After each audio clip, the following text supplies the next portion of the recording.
I want to move on, and I want to return home for these last few questions. This debate is indeed historic. We have two Catholic candidates, first time on a stage such as this. And I would like to ask you both to tell me what role your religion has played in your own personal views on abortion. Please talk about how you came to that decision. Talk about how your religion played a part in that. And please, this is such an emotional issue for so many people in this country. Please talk personally about this, if you could. Congressman Ryan.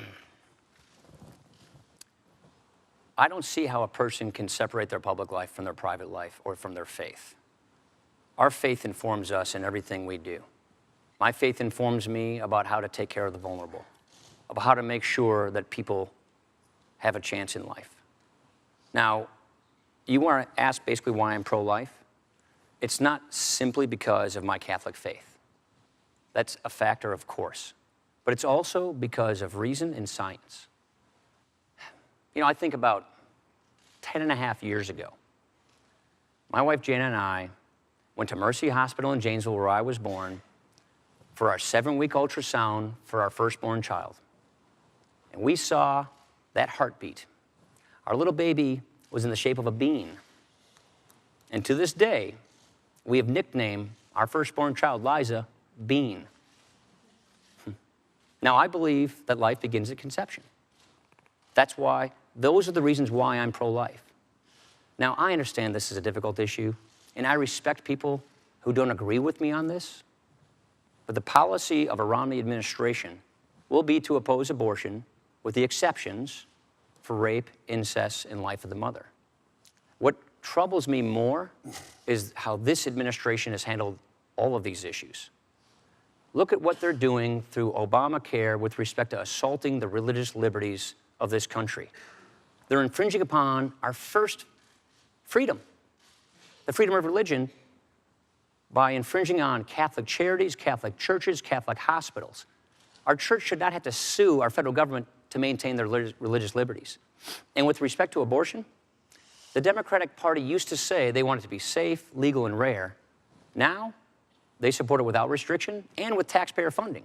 Taxpayer funding in Obamacare, taxpayer funding with foreign aid. The vice president himself went to China and said that he sympathized or wouldn't second guess their one-child policy of forced abortions and sterilizations. That, to me, is pretty extreme.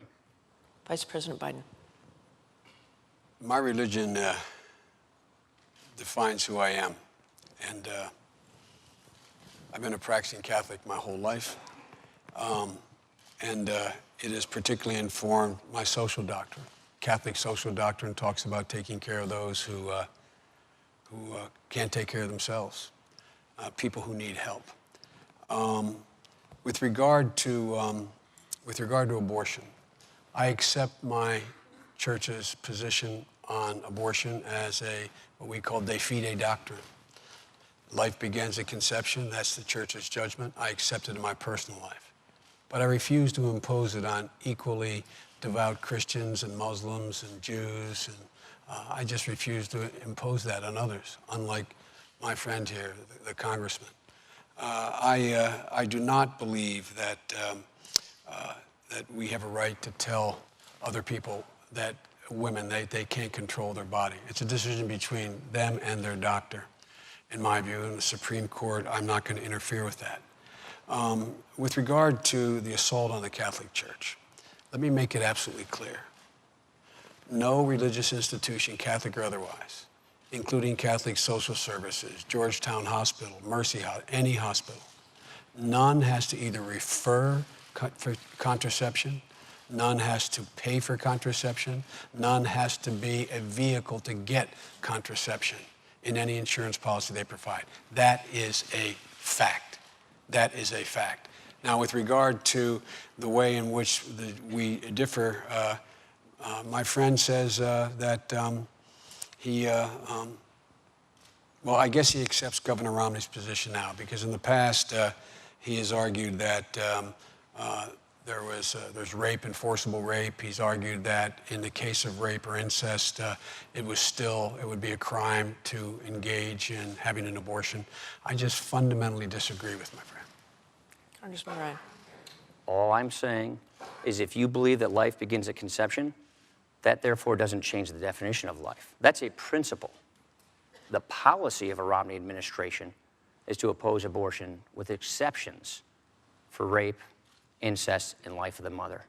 Now, I've got to take issue with the Catholic Church and religious liberty. You have. If on they the issue agree of Catholic with social you, then doctrine, why you've would taken issue. why would they keep suing you? It's a distinction without a difference. I want to go back to the abortion question here.